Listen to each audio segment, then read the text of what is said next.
Hello and welcome to the Trap Little Podcast. I'm your host, Dan Runcie.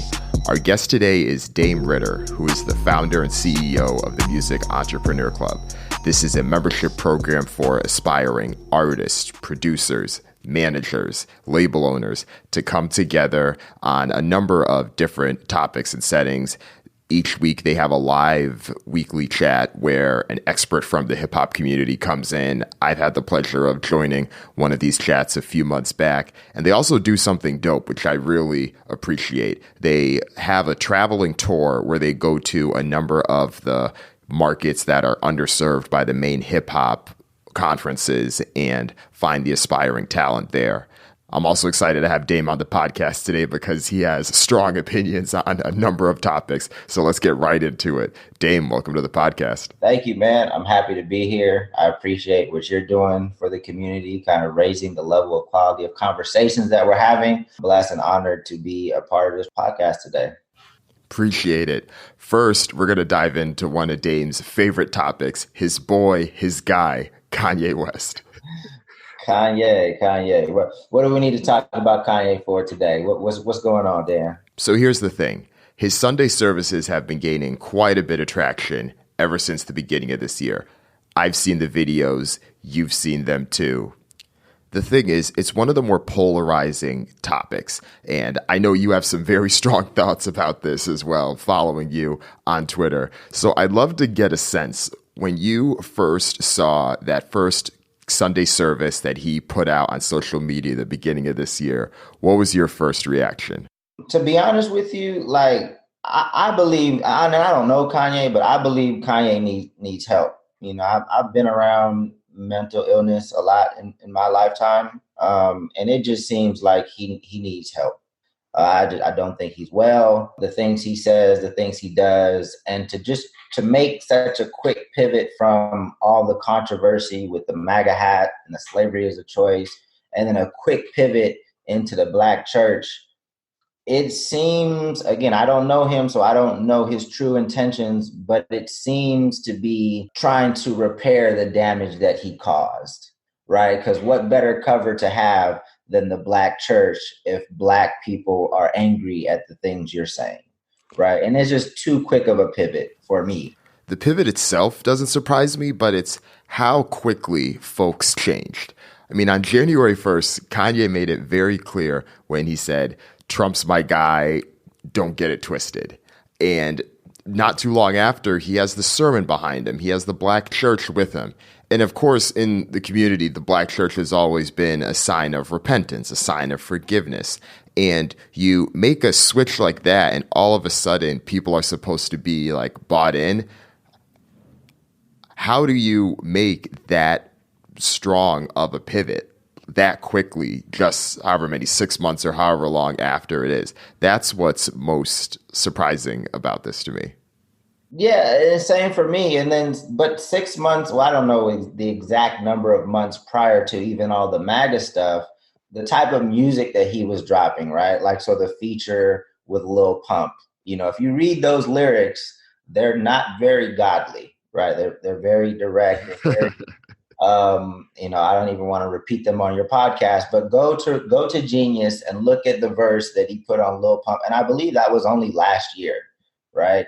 And then we have the MAGA stuff and slavery is a choice. And then a quick pivot into the Black church, and to each their own. If people feel like this is genuine and you can't judge anybody else's walk with God. I understand that. And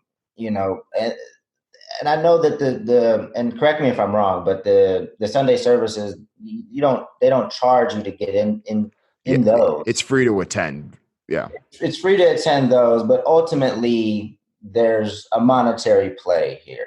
And that's the other thing that makes me uncomfortable. Like, obviously he's going to be selling his music. He's going to be selling merchandise. I would imagine he's going to go on tour and sell a tour. So it's like, we're going to go from, Lil Pump's verse and it was more than just Lil Pump's verse, but then into the MAGA stuff, slavery is a choice, straight into the church. And then we're going to his show. Like, for me, everybody can make their own decision, but I cut out Kanye a long time ago. And I think for a lot of people, even I was looking at it wrong for a long time, right? Because Kanye, for a lot of people, was supposed to be like this different artist. Like he was supposed to be Right. like this impactful, revolutionary, because he came out with a lot of positive messages, and we thought he was going to be something. We didn't think that he was going to be the Kanye that he is today, right? We thought that he was going to be somebody that helped the Black community. He was going to be more of like a Kendrick, but it's not fair. I had to check myself, because it's not fair for us to have expectations of who a person should be, right? Especially as just a fan of another artist. It's not fair for us to try to dictate somebody else's career. They're going to have their own journey. And I had to check myself. I can choose not to be a fan anymore, but it's not fair for me to have expectations on another person's growth. And that's the interesting thing about this, because after Hurricane Katrina, he went up on the telethon and said George Bush doesn't care about Black people. And George W. Bush still says that was the lowest point of his presidency. But it was a statement that made him bigger than an artist. A lot of people looked at him like, yes, this is someone that we can look to say the right thing when we are in troubling times. But you fast forward a few years later to 2012, 2013, during the Black Lives Matter movement, West was silent. We didn't truly hear much from him. And then all of a sudden, you fast forward to 2016, and we're in the middle of the St. Pablo tour, and he's talking about how he would have voted on Trump. But I guess the interesting thing about this is the factions of Kanye West's fan base. Because last year, during the Slavery Was a Choice, Kanye in the Oval Office, all of that, Yeezy still became the top 10 highest selling sneaker. It makes me think that you clearly have a number of people he's clearly attracted or won over with these statements, but maybe a larger portion of fans that either don't care or don't care enough not to get the latest sneakers. What do you think about that in regards to the Kanye West fan base? Maybe we were just part of the minority of just, because he came out at an interesting time. I think I was in London at the time when I saw him in concert, and that had to be like 2004, 2005. And just that initial energy of somebody who we thought could be a champion for the people, I think we were probably just the minority, and just the majority is just people that don't care about that stuff, that just are caring about what's cool, and are not looking for necessarily their artist to be a champion for the people. They just want, a reflection of what's cool, and they want to buy into that. So I think that even though a lot of Black folks were probably looking for this guy to be kind of a champion for the people, we were quickly realized that the masses don't care and weren't looking for that. And right. A huge percentage of people that are just going to buy the stuff and show up at the shows. And I think that's what Kanye eventually just catered towards. Right. And it makes me think about the fan bases and how artists have their different groups of people, because I've been to several Kanye West concerts and it's mostly white people. But if you look on Twitter, most of the people that are controlling the narrative on Kanye being canceled, X, Y, and Z, are mostly Black people. So it's easy to live in this world where you are convinced that Kanye is canceled, he's done, so on and so forth. But there is likely a larger number of people who aren't that passionate about it, or they care, but they still want to make sure that they're getting the latest sneaker drop on Saturday morning. Exactly. And it's interesting because I used to run a label called Funk Volume, and the flagship artist was very controversial, and it would have been difficult for me to run this label if it still existed today, because I know that a lot of the fans that we had are Trump supporters. And I've seen, because the label crashed and burned in like 2016. So it was like right at the point where Trump was starting to when he got elected. So our fan base was like typically in the Midwest, white. And what I realized is that Hop got a lot of his fans, because in early days, and some of the things that he would say For example, he had a song called Nocturnal Rainbows where he talks about like Obama not being a savior. He said a lot of things that white people love to hear black people say, right? And in one of his popular songs, it's Illmind 5, he literally says in it, like, how come black people got to be the only ones that can't evolve, something, something, fighting and playing basketball. And I feel like white people who are the main consumers of hip hop music, they love to hear black people say stuff like that because it confirms what they think. So drawing the parallel to Kanye, I feel like it only helps him when black people say things that a lot of white people already believe, you know. But it would have been very difficult for me to run Funk Volume today during Donald Trump's, you know, time in office, because I'm not necessarily like silent on a lot of political things. I mean, I make my opinions quite clear on like Facebook and Twitter. I realize that a lot of the people that respond to that are former Funk Volume fans. So I know where they stand. And it's interesting and it's kind of sad, to be honest. Yeah, it's definitely one of the truer things that's happened with hip hop. As much as we talk about the growth that's happened in the past decade, we do have to be honest about where that growth comes from. And that's not necessarily a bad thing. I think this is given with any genre of music as things evolve. But when artists are used to making their music for a particular core audience, but then that core audience becomes, you know, much smaller than the broader audience, how do you adjust? Who do you speak to about that is definitely an interesting exercise. And it's also making me think about how you mentioned black artists that are making the type of music or saying the type of things that white audiences like to hear black people say about black people, because it makes me think about Kendrick Lamar in a lot of ways. And this isn't a conversation that we often have with Kendrick, but in several of his lyrics, I'm thinking specifically about what's the album? To Pimp a Butterfly, and he has that one line in there where he's like, why did I weep when Trayvon Martin was in the streets, when gang banging made me kill somebody blacker than me? Hypocrite. That is respectability politics, and he has made those types of statements, but I don't know if that type of statement necessarily resonates with a broader audience the way that Kanye being in the Oval Office would. Yeah, to be honest with you, like I like Kendrick, but I respect Kendrick. I think he's a great artist, but I can't say that I listen to a lot of Kendrick Lamar music. So I don't know exactly how he addresses all of these topics.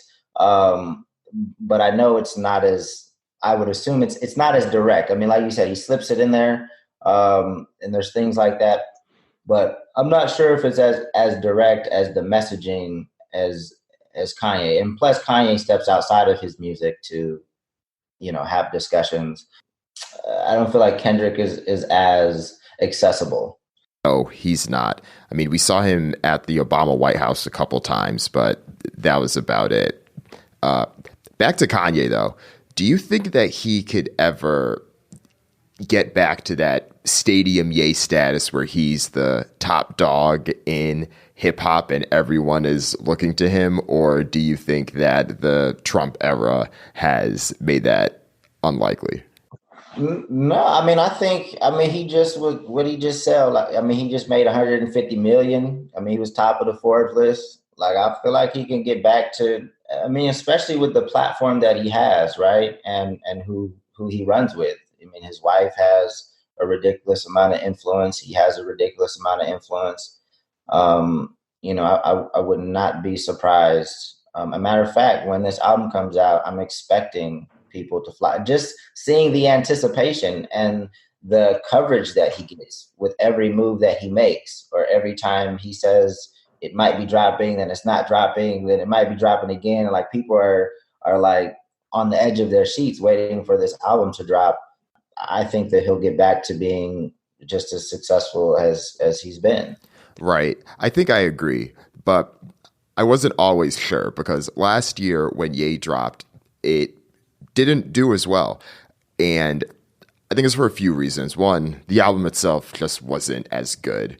but also it got overshadowed by Pusha T's album, some of the other stuff that came out around that time frame. But since then, Kanye has said even worse things. And now everyone is glued to their seats with this Sunday service and when Jesus is King is going to drop or when it's not going to drop. Oh, he's in Detroit for this. Oh, he's in Queens this weekend. The deadline came and passed. Now it's supposed to be this IMAX experience. When this album does eventually drop, I think a lot of people are going to be asking themselves the same question, especially if it does well.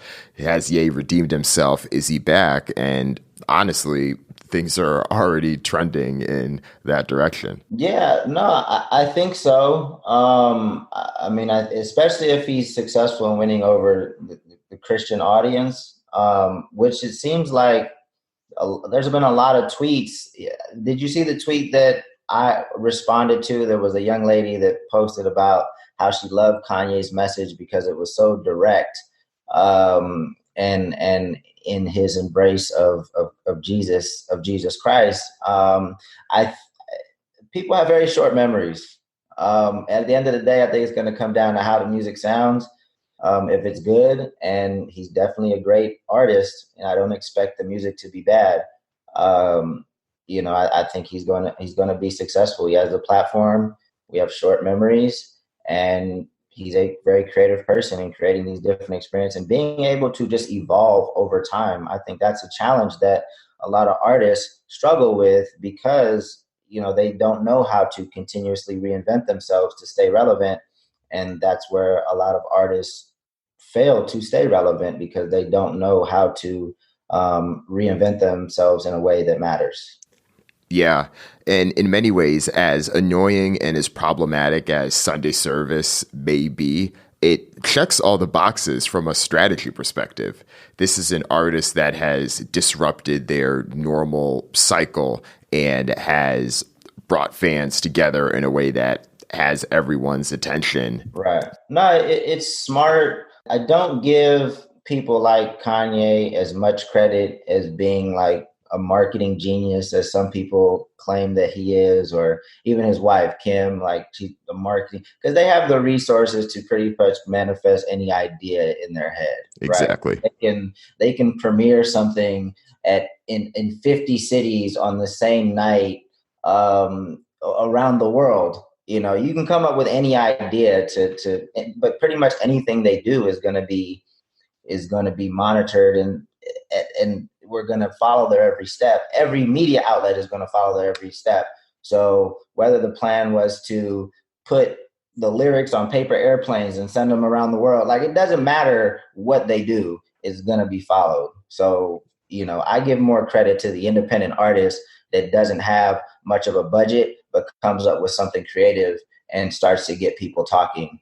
I'm not saying he's not good at marketing at all. He is, but it's just a different situation when I see a lot of the independent artists that I work with do very creative things versus Kanye, who has an unlimited budget, unlimited amount of resources, and already millions of eyeballs on him. It's easier to execute those things. Right. The bar is fairly low when you have all the resources in the world and all that name recognition. It's much more impressive if you can do the same with an artist that is much lesser known or you have much less resources to do it.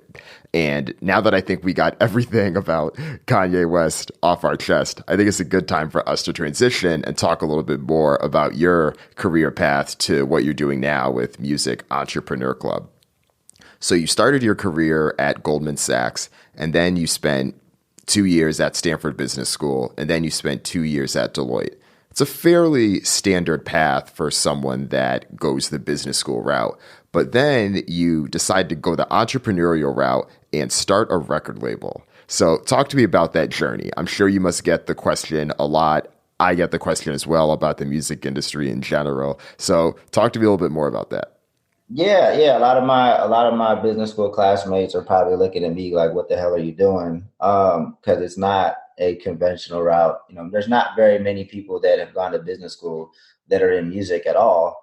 But mine was just kind of by accident kind of. I got laid off in 2008 when I was working with Deloitte Consulting. So I was just kind of going back to the drawing board. I was like, okay, what do I want to do? I wasn't really excited about consulting. So I was just trying to figure out what I wanted to do next. And it just so happened during that process, my little brother was going to UC Irvine at the time.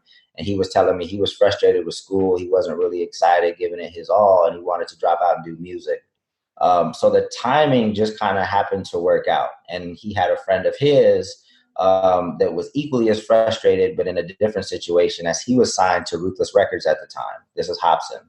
Hobson and my brother went to high school together, and that's how they became friends and started doing music together.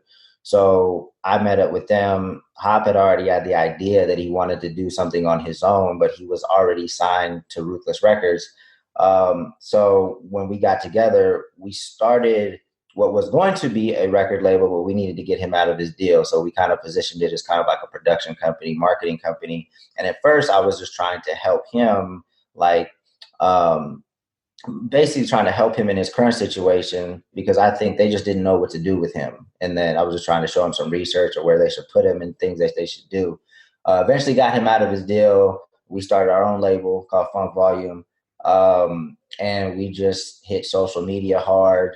From the outside looking in as a consultant, it's just obvious that, the thing that's most important is fans. So it's like, okay, we need fans. If we have fans, that will unlock the door to anything we want to do, whether it was tour, sell merchandise, get blog coverage, all of that. So we just focus heavily on interacting and engaging with fans on social media, continuously putting out content, leveraging every tool that we have access to, whether it was MySpace, Facebook, Ustream, Livestream, anything to interact and engage with fans. And eventually we just kind of built momentum. We really clung to Facebook because I realized that that's where people were, and that's where people were. That's where the most people were. So even though there was some resistance to it at first because Facebook didn't look as cool as MySpace, we really made a home on Facebook and grew our fan base there. And as the fan base grew, things just started unlocking. We eventually, went on our own tour. We booked our own tour, just jumped in a van and started, driving around different cities and doing shows. Then we eventually got a booking agent, and eventually we signed artists, producers. We were traveling the world, and the guys were doing what they wanted to do. So everything was going great. We had, Hot was on the XXL freshman cover. We actually had 3 artists in 3 years in a row have the XXL freshman cover, because we had Hop, Dizzy, and then Jaron Benton. Dope. And then we eventually signed a label services deal with Warner in 2015, maybe end of 2014. So things were definitely progressing. And then it came to a pretty embarrassing crash and burn in 2016 or the end of 2015. Hop's not the most stable person, and he's fairly controversial, not the easiest to work with. I suggested he didn't work that hard. And then that's what just kind of started the beginning of the end, essentially. So it was a great experience, man. It's definitely a different experience than Deloitte or Goldman or Wells Fargo or anything I've ever done. So it took a lot of adjustment, going from the corporate world to the music world. Right. What lessons do you think that you learned from the corporate world or from business school were applicable to launching Funk Volume and getting it off the ground versus what did you have to learn on the fly? I just think the structure and the organization, right? Like, music is a very unstructured space. People are not as professional all the time. And I think maintaining that internally really helped us, helped us with our operations. It helped us build relationships with people. I think when we interacted and communicated with people, they saw that we were about our business, and I just think strategically, thinking about things, thinking about social media and how we were moving, how we were managing our costs, and doing things very cost effectively, and growing the business, being very mindful of that. I think all of that helped. Do I have to would I sit here and say you have to go to business school to start a label? No, not at all. But I definitely think it helped, just having that more structured experience, a more structured corporate experience, learning Excel and stuff like that, and just managing stuff better internally was definitely helpful. the piece that I have to learn on the fly was just like dealing with artists and people that don't have that structure and never had that structure, right? A lot of these cats have never even had a 9 to 5. So it was hard for me to make that adjustment with people that aren't even used to like texting you back or getting on a call on time or having a meeting or anything like that. So that was very difficult. It continues to be difficult today, because that's just not me. Like I'm a very structured, organized person, and that's how I'm most comfortable.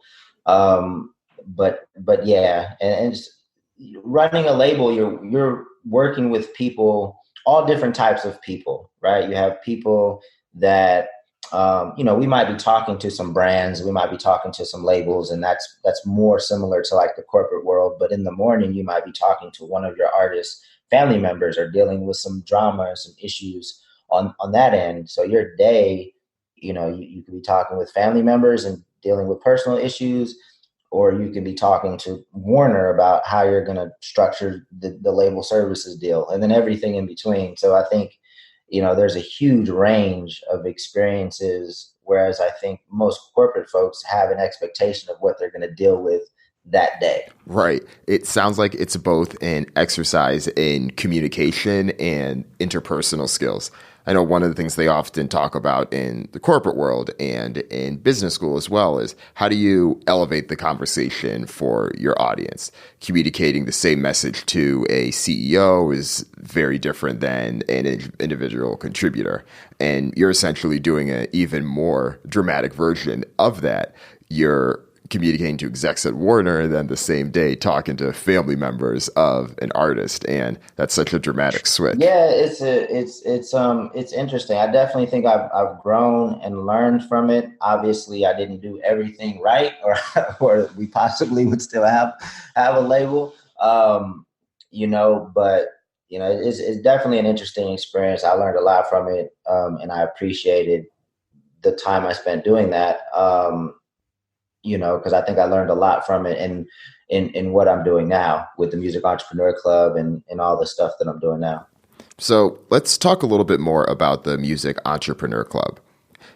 As you talked about before, this is a membership model subscription program. How did you determine that was the best business model for you?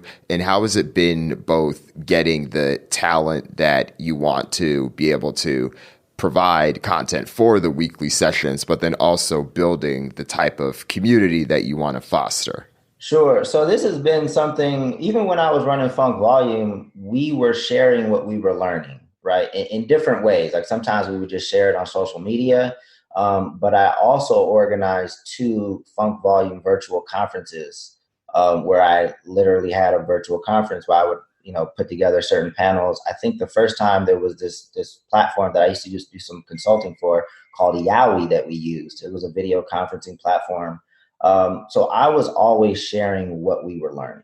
But then my passion was fueled even more so by our crash and burn, because I feel like a lot of that miscommunication was because the artist that I was working with, he wasn't learning the business, right? He wasn't learning the business as at the pace that I was. So when we would have conversations, I'm approaching it from a business perspective. He's approaching it from like an ego and emotion, and it was just a clash. So I think it's very important for artists and producers, anybody that wants to get in the music industry, to actually learn the business for 2 reasons. Obviously, the first one being so you can make the right decisions for yourself, right? You don't want to get into a bad deal. You don't want to end up in a bad situation. But number 2, you want to learn the business so that you can respect and value the people that you're going to need around you to help you support your career and have that foundation. Because, again, part of the problem that I think was had is like when you don't know what everybody on your team is actually doing, you don't know how to value them and respect them. And you might start to think that everybody is just plug and play, right? I'm the artist.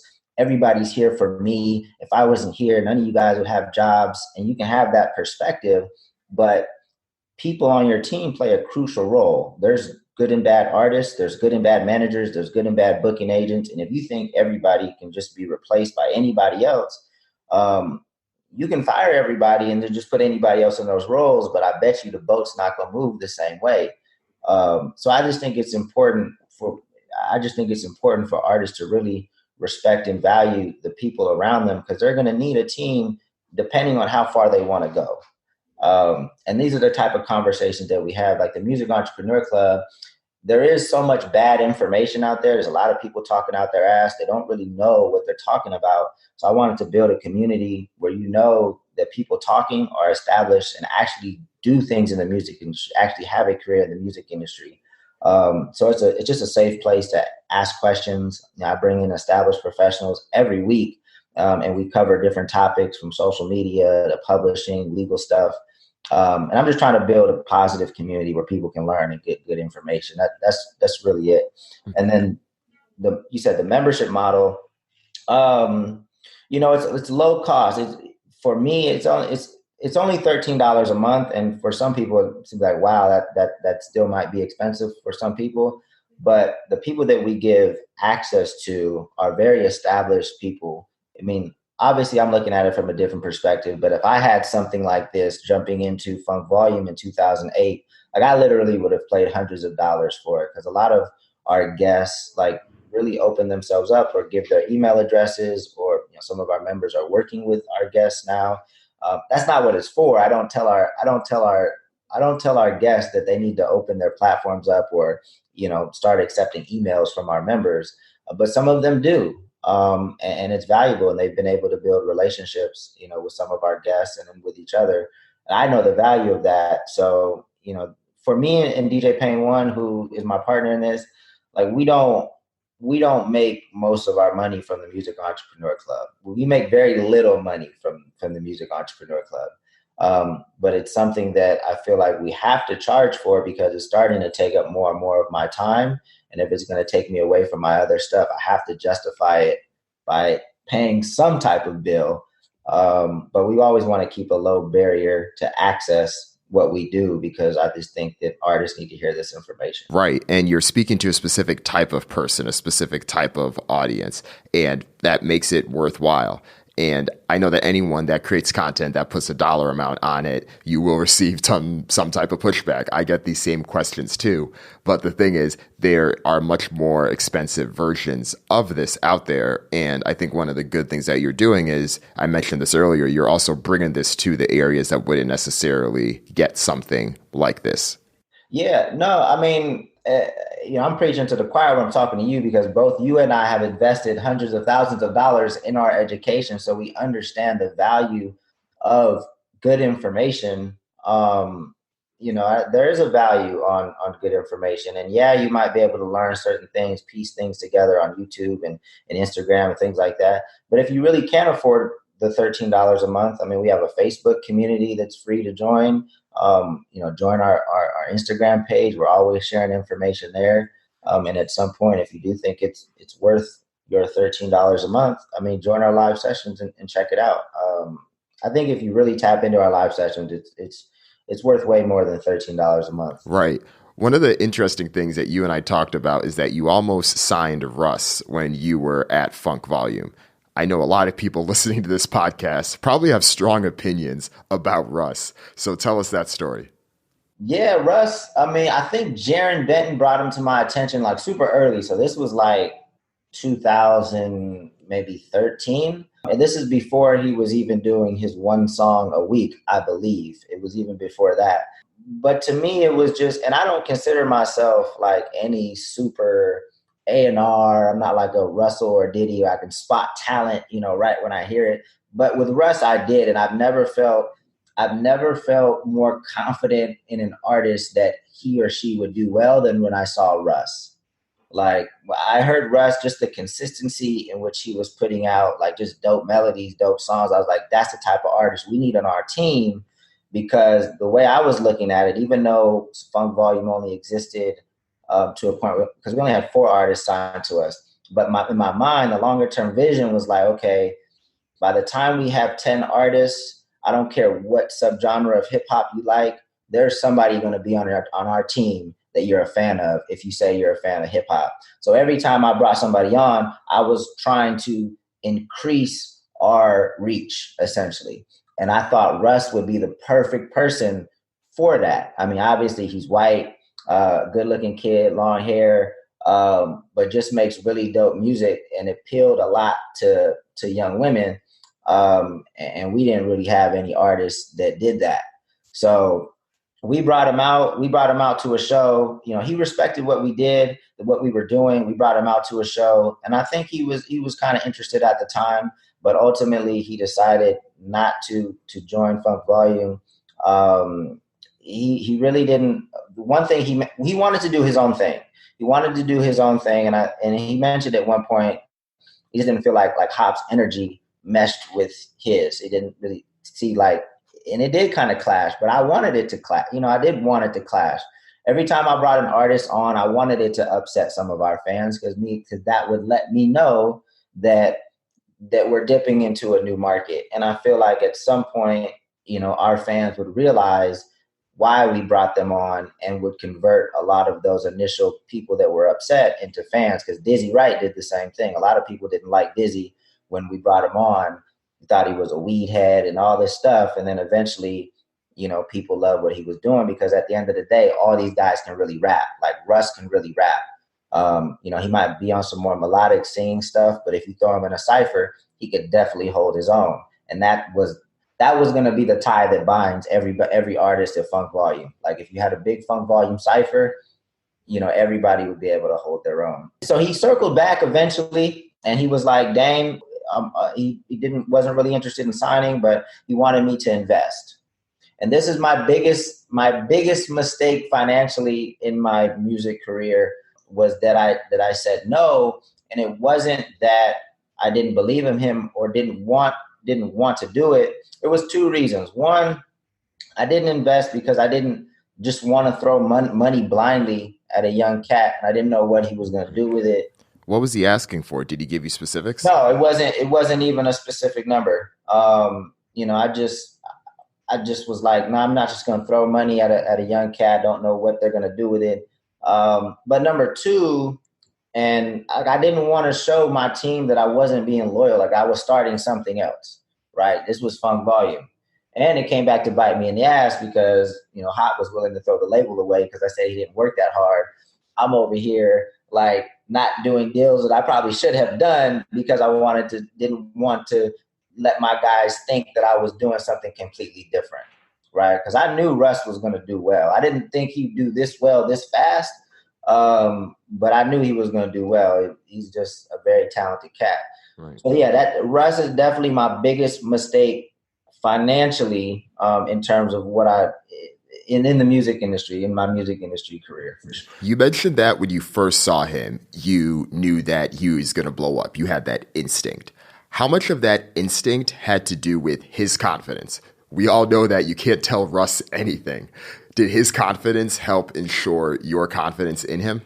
He wasn't that confident then. I mean, he's been confident, but he took his confidence to a whole nother level because now he's able to stun on cats and be in all these exotic places and these suites and traveling the world. Now he's really stunning on cats. He was confident, don't get me wrong, but it's definitely gotten to another level now that he has proved all of the people wrong that maybe weren't covering him on blogs early or maybe doubted him. So I think it's just skyrocketed. But to me, it was just the consistency, even early on. Just every time I clicked on a different YouTube video or a SoundCloud link, I was like, wow, like this is impressive. And he's doing this all himself. Like this is super impressive. I think I said this to you also, but he's still the one person that when I was playing one of his interviews in my apartment, and I often play the hip hop interviews in my apartment, my wife walks by. Normally she'll just look and passively engage, but she's the one person she like walked and stopped and was like, who the hell is that?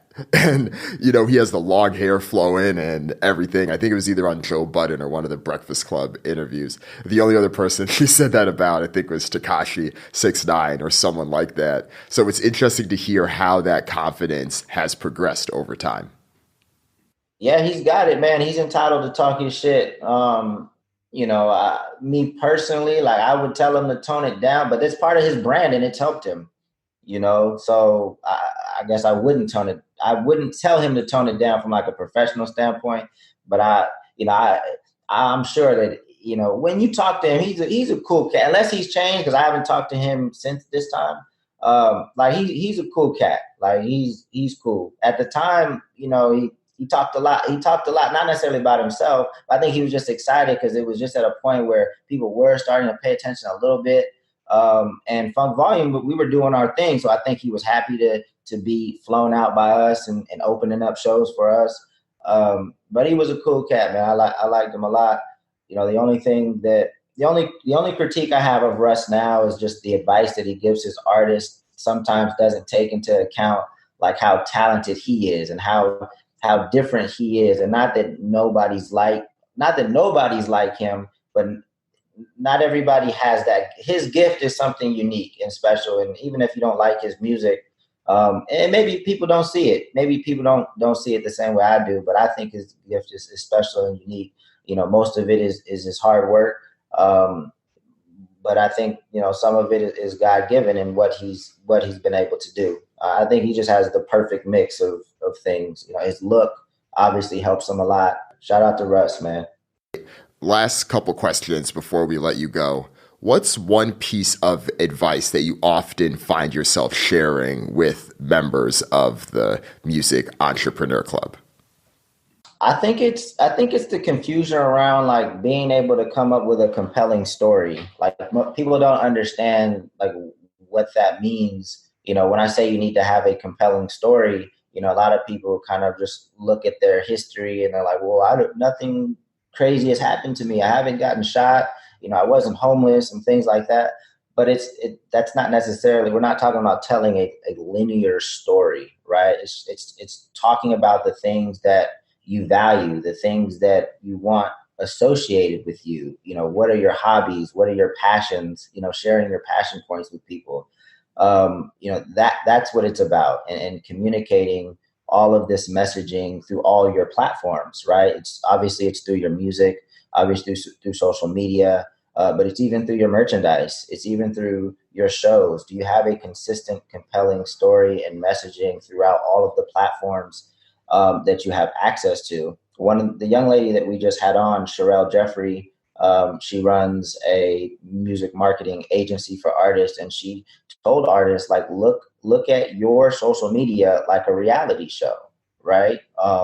And because you have to keep people engaged, but what story are you telling through your reality show? Are you are you a vegan? Can you tap into that community authentically? Is that part of your story that you share with people? That's the big piece. And then the other piece is just the content. I feel like most artists just are not there yet with the quality of music that they should have. And that's not something I can help you with. If you don't have like good quality music to start with, all the stuff that we layer on top of it to help it get out there, it's not going to work. All right, before we let you go, is there anything that you'd like to plug or that the audience should know about? We always got a lot of stuff going on, so I don't know if it's okay to plug our own podcast on your podcast. Please do. Let them know. But we have the MEC podcast that drops every Monday. We have our live sessions every Monday and Tuesday. Monday nights is with me, and it's for everybody. So artists, producers, managers, we cover a bunch of different topics. And Tuesday nights, DJ Payne One, he heads up our Beat Club, which is producer specific. So it's always like collab sessions and topics related to producers. And then we'll continue the MEC tour next year. It's something that we're going to continue to do. There's always more cities to hit, but that's our pop-up conference. We're going to try to hit the Midwest and Texas and Northwest because we didn't hit those cities this year. So we'll keep that rocking. And other than that, I think that's it. All right, great. Dame, it's been a pleasure. We may have to bring you back if Kanye tries some more bullshit, though. I'm down. If you've enjoyed this Trap Little podcast, I have two requests for you. One, please tell a friend and spread the word. Word of mouth is still the best way to grow. So whether that's you sharing this directly to a friend, you can go to iTunes and rate and review the podcast as well to have it continue to boost in the rankings. All that stuff helps. So please spread the word. And secondly, go to the trapital.co website. There is a bunch of great content there. I actually wrote an article about this Kanye Sunday service. So check that out. It's a great companion to this podcast. And last but not least, have a bonus for you all. I am dropping another episode of the podcast this week. Yes, 2 in the same week. I got to make up. I didn't drop one last week, but you'll have 2 coming this week. So stay tuned for that.